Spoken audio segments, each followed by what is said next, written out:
Hi everyone, we're here at John Sather's Auto Repair. And we have a 2004 Toyota 4Runner that shuts off after about 4 miles of driving and won't restart. And if we look at the fuel pressure gauge up here, we have it taped up here because we've been test driving it.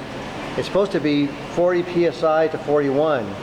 And you can see it fluctuates from 45, and then it goes down to 35, and then sometimes even down to 30. We'll watch it for a minute here and just keep an eye on it and see what it does.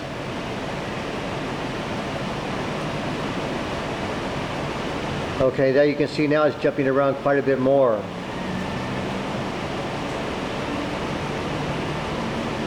Also, the fuel trims on the engine are about 7 or 8% at idle and at 2,500 RPM. So the engine is running lean. And then when you do a fuel volume test, the engine RPM goes down. It doesn't stall it, but the engine RPM goes down. The truck has like 109,000 miles on it.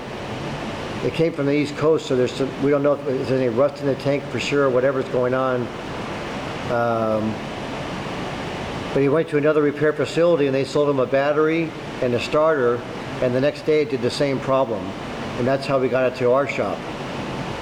So now we just want to show you the monitoring where that fuel pressure needle should be pretty stable.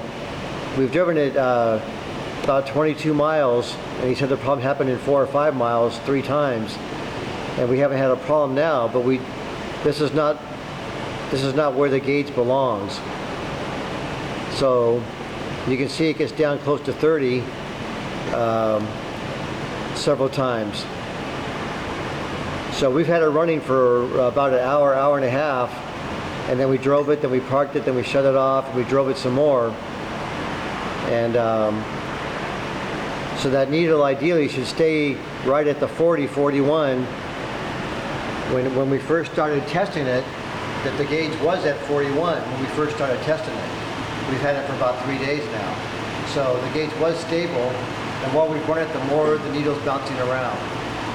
And then they said when it starts, when it shuts off, it won't restart. So we're hooked into the back side of the ignition switch.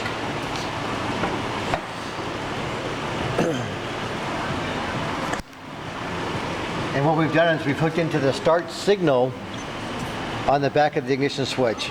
So you won't have anything, it's just a couple millivolts here with the engine running. But if I shut the engine off